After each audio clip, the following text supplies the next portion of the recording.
I spent all year trying to think of my costume. Halloween's over. What do we do now? You can wear those costumes to Twin Cities Con. Minnesota's Comic Con is back the weekend after Halloween. Catch your favorite celebs like Danny Trejo, Jason Lee, and the cast of Clerks, Mallrats, Star Wars, Blue's Clues, Bluey, Avatar, Naruto, and so much more. Buy tickets now at TwinCitiesCon.com. Chaz, Kangas here for Speak Minneapolis. Of course, this coming weekend, new first weekend of November tradition, it is Twin Cities Con. And with me, I have the person responsible for it, one of the happiest weekends on the year for the third consecutive year running now. Of course, this weekend you'll have the likes of Kevin Smith, Danny Trejo, Trish Stratus, Alita, ladies and gentlemen, the great Ben Penrod. Ben, how you doing? Good, man. Thanks. So let's talk about it. Twin Cities Con. So I've been at both incarnations so far. The first one, of course, being in August of 2021. And that was like one of the first, if not the first, major convention happening in the Twin Cities following the pandemic that had been going on at that point for a while. And one thing that I really remember about that weekend is even people who were hesitant in taking like the extra precautions for themselves all felt incredibly safe being there, and they really appreciated the diligence that was gone to making sure that everyone felt comfortable and everyone had a great time. And it really was a strong, that first step back into, for lack of a better term, convention normalcy. So that in mind, when putting together the first Twin Cities Con, what was the event horizon and wanting to create something special like that? Yeah, I had heard that, there was a convention that was in the Twin Cities area pre-pandemic, and then I had heard that they weren't going to be coming back, and I had actually been looking at this area. I think I did a tour of the facility in 2017, and we were looking at putting an event there as early as 2017, and it just didn't happen then. But coming out of the pandemic, I was like, oh, this will be great. This is an area that needs a show like this. And so we did that first show we did the first Twin Cities Con in October of 2021. It was like, it was a very weird time. We had like very strict COVID policies at the time, and actually it was weird. It was one of the first times I felt very safe in that environment, because it was, we were taking everything so seriously at the time. And it was like, I really felt like it was, I don't know how to, it was a very weird time for everybody. I mean, everybody went through it, so it's not like I'm, talking about something that nobody can relate to. It was a very weird time, but it was that was an event where I felt really safe to be at, because I knew that everybody was, everybody had negative tests or they were vaccinated. Everybody was wearing masks, and it was one of the few places where you're like, wow, I actually feel like this actually feels safer than most of the places that I'm going. Yeah. And then last year, what inspired the move then from October to November for it? There was just a lot of conventions happening. There were a lot of events and conventions happening around our first show. And, we kind of had that October date, which was fine for the first year as we were a smaller show. But, we were like, I think we might've been like the last weekend of the Renaissance Festival, and we were just, a few weeks after the state fair. And then there were a number of other conventions happening in town that were just like the week before or the week after us in October. And it was like, wow, we're really, we were kind of in the middle of everything. And so I like November a little bit better for our type of event, especially where we're kind of relying on people just, kind of discovering the show and deciding at the last minute to attend. I want the weather to be a little bit cooler. If it's early October and the weather's really nice out, half of those people are going to say, well, maybe I won't go to an indoor event this weekend. So I think the cooler weather benefits us in November. And, so I think for a lot of reasons, November is better for us. It also makes us a little bit, there's fewer events happening around us. So, it's a little bit easier to stand out. I'd imagine too, for some, the cooler weather probably allows for the more elaborate cosplay instead of the layers and layers Yeah. of things that would make it a Yeah. challenge. Well, and it's, it's better in that respect for the heavier cosplays, but it's also, I mean, we're indoors, so it doesn't really matter. Like I always joke that like my worst fear is that it'll be like 65 degrees on our, con weekend. And I don't want to be the last nice weekend of the year, like let that be a week or two before the con. Yeah. So before putting together Twin Cities Con, were you a fan of the convention circuits? Yeah, so I've actually been running conventions like Twin Cities Con for 12 years now. Yeah, so that's been my full-time job for a long time. And before then, I've just been a huge fan of comic books and cartoons and all sorts of nerdy stuff like that. So you know, even going back, I started buying and selling comics on eBay in like 99, 2000. And that kind of led me to selling comic books at conventions. And then that led me to wanting to run conventions. And then that led me to running conventions in like 6 states, which is what we what we have going on now. Nice. So how different is assembling a convention today in 2023 as opposed to when you first started a dozen years ago? Oh man, it's thankfully I have, a decade plus of knowledge and experience. It's so much harder now than it was then. At the time we were going through this huge boom of conventions, and it didn't feel easy at the time, but looking back, I'm like, it was easy. And all you had to do was create, a Facebook page and throw a little bit of money in advertising, and people would show up to the event, and you didn't have to, it was a great time to kind of be getting into this business. But, it's really good now that I've just been doing this for so long. I kind of know all the mistakes not to make. And when we start new events, like we started Twin Cities Con just 2 years ago, and we're starting a new event in Madison, Wisconsin next year. And so we don't make those mistakes anymore, and everything kind of runs a little bit seamless. Nice. So when creating these conventions in different states, is there ever a particular attention you give to different markets and the type of talent you'd want to book for each of those? What's that process like?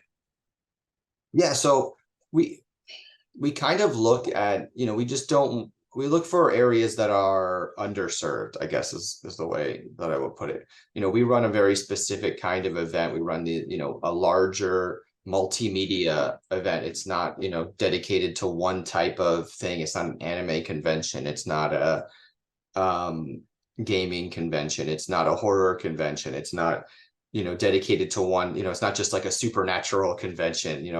We've seen those happen, or Star Trek conventions. It's not one thing, but it's everything all together. And that allows us to have these much larger events at a lower initial price point. And so, we're kind of like the state fair of conventions, where, the ticket's a little bit cheaper and a lot more people come, but it's a lot of people who just, this isn't their thing that they do all the time. They're just kind of interested in seeing what's going on, or they're interested in meeting some celebrities.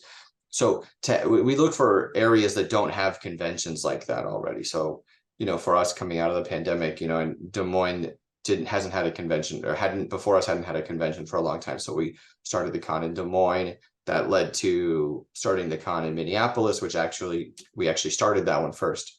But we had signed on to do Des Moines first, and then Madison next year, because Madison hasn't had a convention like this since like 2019, or maybe even earlier than that. I don't know. It's been a long time. And we have a con in Lakeland, Florida, which is another area that's sort of halfway between Orlando and Tampa. And they have the same thing. There really wasn't a con there, and there wasn't a con in the winter, which is perfect for Florida. So I kind of put those two together. I was like, let's do this. And that's been very successful also. So it's just kind of like looking at, different areas and where we think it'll work. And then also what our bandwidth is, what we can kind of physically take on, because we're really pushing close to what we can do with the team we have right now. And if we added more than like one or two more conventions, the quality would just drop across the board because we just wouldn't be able to do it. Gotcha. So, as a fan who gets to put together all these cool events, do you have a particular favorite memory across all of them, or a number of like favorite memories or interactions, or maybe moments or panels you were really happy to help come together and bring to life? Yeah, we've done some really cool things.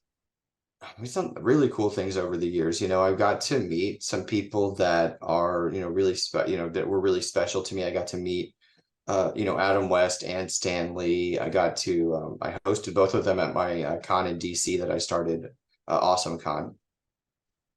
I've got to, I don't know, we got so much cool stuff.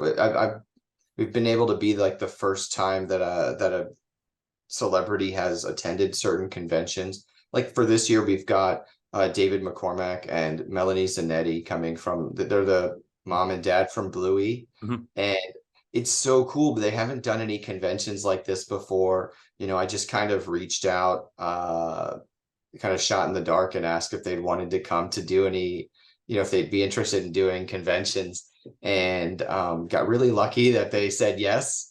And so like, that's really cool. It's really special. I think it's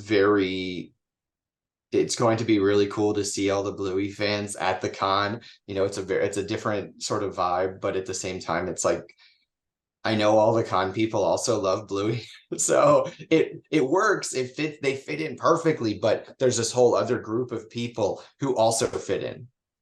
Definitely, yeah. And with having the talent for Bluey, it's an Australian show, and the voice talent on that has been to a degree clandestine from as opposed to a lot of the voice actors otherwise come. So having them there, and then you also certainly it's going to be the gateway for a lot of, maybe for younger children, this will be their very first convention ever. So getting the chance to really burn in that memory for them is a really cool thing, and maybe the start of a long tenure for cons for them.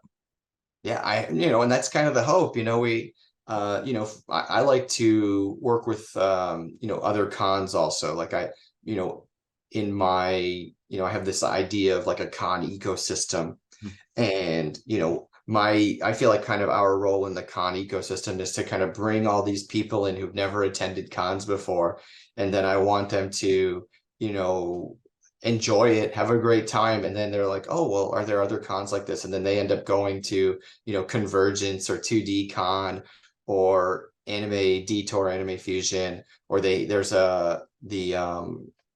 Fall Con was just in Bloomington. I live in Bloomington, so it's like right down the street from me on Saturday. And if they start going to those cons, and then I feel like if they go to those cons, then they'll definitely come back to my show the next year, right?